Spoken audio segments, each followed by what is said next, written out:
Are you liking what you're hearing? Yeah, for me, I think it's a fantastic appointment. I think he's the real deal. I really do.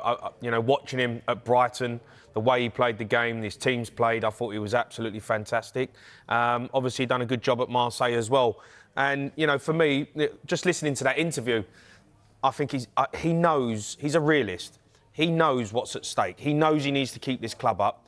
He's not going to come... People keep saying, oh, he's the right man at the wrong time. But that's nonsense. This guy knows what... He knows he's got 7 games to save Spurs' season. Then he can implement his philosophy and he can work on the training ground over a 6 weeks period to get players exactly how he wants. But he knows as well how to get results in the Premier League. We should have got him earlier. I think he's the best manager we could have got at this moment in time. We all sit here and talk about, it would have been nice to have Harry Redknapp and a player of people affiliated to the football club. He is the best manager we could have got. He's a fantastic manager. I've heard all players coming out talking about how much they loved him. All right, he's a fiery character, but he's got the character to get us out of this problem. He knows what he's coming into. He knows the players are there to work with who are good enough to play a style of football, but he's going to get them organised. First 7 games, he's got a big job to do. Michael, what did you make of De Zerbi's first interview with the cockerel on his chest? I found it inspiring. I found it commanding. And I think that's 2 things maybe Spurs have lacked this season. For one reason or another, the supporters and majority of the players didn't maybe completely take to Thomas Frank. They didn't really take to Igor Tudor in terms of, I think the issue was, there was always that feeling he was an interim. Roberto De Zerbi's come in and said, I am going to be the head coach next season regardless. But listening to Roberto De Zerbi, I think deep down he looks at it and he thinks, I've got enough here. This will be a Premier League team next season. I think he's confidence. But I think that will give Tottenham fans some real confidence and a bit of hope, because when they left the Tottenham Hotspur Stadium after that defeat to Nottingham Forest, I heard a few people say, I think that's it. I think that's it. And I have to be honest with you, after everything... We all did. Yeah, but everything what the fans did pre-match, couldn't have done much more. They didn't start the game too badly, but their heads dropped the second they conceded that first goal.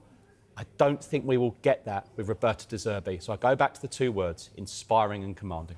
All right, he's inspired by it, but De Zerbi says he's sticking around, Kaveh, but his record suggests that that's not how he is. Do you really think he's here for the long term? Well, he signed a 5-year contract. I'm not saying he's definitely going to stay at Tottenham for 5 years, but I think he is totally committed for the long haul. He's not an interim appointment. He's made it clear, even if we go down, I'm sticking around. And I know Tottenham, if you look at the Premier League table, they're not in a good state at the moment, but historically, they are one of the top 10 richest clubs in the world. They've got one of the best stadiums in the world. They've got one of the best training grounds in the world. They are financially, not doing very well at the moment, but they have a massive revenue. It ticks a lot of boxes for the best managers in the world. And on top of that, it's a challenge. And I don't think, with all due respect to the other jobs he's had, that he has had a job as big as this one. Jamie said the best manager Spurs could have got. Was he the unanimous choice or the only choice? I think he was a unanimous choice of the board. He wasn't the only option. Of course, Tottenham Hotspur, like every club, will not just zero in on one candidate. They will have looked at who's available. They considered other names as well, people like Marco Silva. I think they considered as well bringing somebody in for the short term. Somebody like Harry Redknapp has been mentioned. That was a consideration. I'm not saying that it got very far down the line, but it's something that they would have looked at. But as Jamie says, the best person available for the job at the moment is Roberto De Zerbi. To begin with, he wasn't sure if he wanted the job. He wanted to take a bit more time out after leaving Marseille, but he's been convinced that this is the right move for him. And hearing from him today, you get the feeling that he's convinced that he's made the right decision. Kaveh just mentioned Harry Redknapp there. We were teased with Harry, weren't we? We were also teased with Tim Sherwood and other people affiliated to Spurs. Why didn't they get the job? I think that was really heartening, to be honest with you. It just shows the love certain individuals have still got for the football club that they would do that. But I think ultimately that Roberto De Zerbi was the number 1 choice. They've got their number 1 choice. He was the number 1 choice when Thomas Frank was dismissed in February. But people keep asking, why didn't they do it in February? Roberto De Zerbi had just left Marseille. He wanted to take some time off. Now, the information we had at the time is that time off will be till the summer. But then when you get offered the Tottenham job again, Tottenham Hotspur have always attracted top players. They've always attracted big-name managers, Jose Mourinho, Antonio Conte. And I'm sure when Igor Tudor got the call, he thought, goodness me, Tottenham. Then you go into it, wow, I've got a problem here. And I'm sure Roberto De Zerbi is going to see that with the injuries he's got and the squad he's going to inherit. But he's still got good players. But ultimately, over the last few years, Roberto De Zerbi's name has always been mentioned at Tottenham Hotspur. And we mentioned Marco Silva, for example. Hypothetically, do Tottenham Hotspur really want to be embroiled with a row with Fulham Football Club right now in April with 7 games to go, back and forth? I don't think so. Jamie, I watch you religiously on Sky Sports FC, and I've heard you say you want someone, or you wanted someone who knew the club. Yeah. But doesn't that just reduce your options if you do that? I think at the time I wasn't sure that we had many options, because the predicament that Spurs were in, when you're looking at it going, who wants this job? You know, it is a job at the minute where you're going, who wants to be on a sinking ship? Because that is what Spurs are right now. They are sinking. And I think to look at the options that we potentially had, you know, go after Marco Silva, you've got to get him out of Fulham. I just don't think managers would have wanted to do it. So then you look at what the options. Harry Redknapp, Tim Sherwood, Robbie Keane, who's in a good job, but he would have definitely took it if it was right. But you've got to get them managers, you've got to convince them. And of course, nostalgia, we'll sit here and we go, we want someone affiliated, we want someone we can relate to, because there's been too many managers have come in who have, you know, managed Chelsea, and we take them off at the back end of their career, and it doesn't work out. We wanted someone who you can relate to. But at the end of the day, them managers, Harry Redknapp, listen, I love Harry, I work with him, he's brilliant. He would have come in and got on board the lads and put his arm around us, and it would have had a feel-good factor. But at the end of the day, he's not managed. He's not been a manager for a long time. Tim Sherwood, again, I loved him. Probably would have got a tune out of the players. All them options, I would have gone, yeah, I can see it, I can relate to it. But when you've got a manager like Roberto De Zerbi and you can convince him to say, yeah, I'll take the job, well, it's a no-brainer. It's a no-brainer. The Champions League manager, you know, he's done it in the Premier League. You know, he's at the top of his game. If you can convince him to take over when you've got 7 games left and you are sinking to the Championship, and you can get a manager like that in a football club, that's an outstanding appointment, in my opinion. Yeah, well, De Zerbi is the man they have got. And back in 2023, Pep Guardiola described De Zerbi as one of the most influential managers in the last 20 years. And he described his style as unique. So, what are Spurs getting? Let's ask a man who knows exactly how De Zerbi's teams plays, because he played under him. Neal Maupay joins us now. Neal, great to see you. All right, what does De Zerbi expect from his players? Good evening, guys. Thank you for having me. By the way, it's the second time in a few days, so maybe you want to hire me, I don't know. Can't afford him. Yeah, leave it to me. No. I was hearing everything you guys were saying, and I absolutely agree with Jamie. I think it's a fantastic appointment for Tottenham.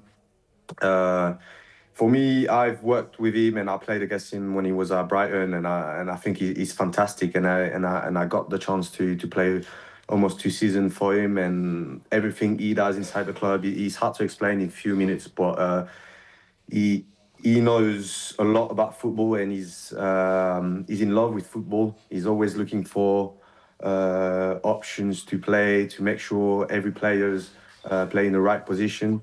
So for me, it's great. But with that being said, like you guys said also, there's only 7 games to go. So I think he'll have to make some compromise, because he has no time. He needs to save the club. So that'll be the challenge for him, I guess. Neal, I've got to ask you this question, because obviously you are a fiery character. You are a wind-up merchant, but you're a character of the game, right? I'm not just that, mate. Yeah, Spurs have got them players, right? Big characters, people in the dressing room. You know, you've worked with De Zerbi. What was he like on a day-to-day basis? What was he like to deal with for you personally, someone who is a character? Because them players at Spurs, he's going to have to deal with quickly. Yes, he has big character, I'd say. But with his players, he's almost like a father figure for the players, and that's how I felt. And he said it many times for me, like, Neal is like my son, and that's really how he is with his players. So if the Tottenham players get behind him and follow him, he will protect the squad and make sure everyone feel confident enough to play. Because I think when I look at the Tottenham squad, they have enough quality in their squad to stay in the Premier League. I think for me, there's no debate. I think they just need confidence and clarity as well. Because it looks like whole season, with Thomas Frank coming in and then the result, they were talking about changing the manager. Then when Tudor come in, I have a feeling that, it was temporary. And I think, for the players, I'm talking from the players' perspective, you need a direction to follow, really. And when I hear De Zerbi saying like I'm here to stay and I will be there next season as well, I think that sends a strong message to the players, and that will help the players to follow him. Neal, you just said then he's going to have to compromise, and he said he's going to compromise in the short term to try and keep Spurs up. But is this a man who does compromise? I guess we'll see, because that's different situation for him. I think he's never been in that situation where, he just needs to win games. And when he took over Brighton, I think he had time. Marseille, he had a bit of time as well. And there's no time. He needs to win points and win games, because there's only 7 games to go. So we'll see, but he's a very intelligent guy, and he from the outside he can seem a bit crazy at times. And don't get me wrong, like on the sideline he can go crazy, but I think he's a smart guy, and if he took this job, I think he knows what he's doing, and I'm sure it will work out for him and for Tottenham. Neal, that's really interesting. You say he can look a bit crazy on the sidelines, but how short is his fuse? I don't know. I don't know, but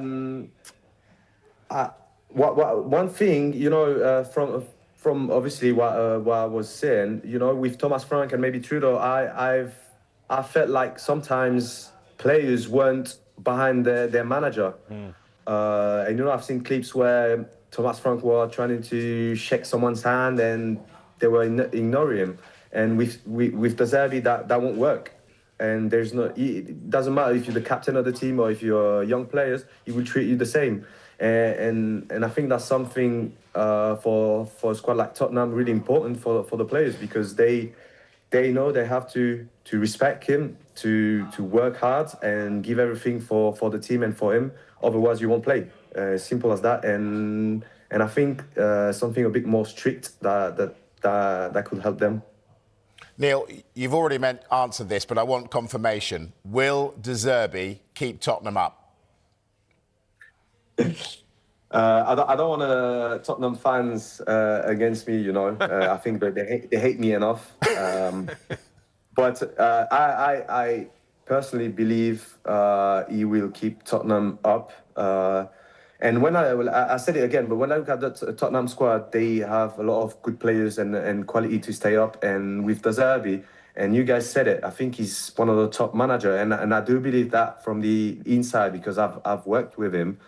I believe they will stay in a Premier League. I think for me that's the challenge for him and for Tottenham, because then he'll have a whole pre-season to work his tactic and everything he wants to do for next season. And I'm sure if they do stay up next season, they will look stronger in the Premier League. Neal, great pleasure to speak to you. Thanks for coming on, and we'll probably see you in a couple of days. Yeah, I'm free anyways. I just got a game Sunday, but otherwise I'm free. You're on. Cheers, guys. See ya.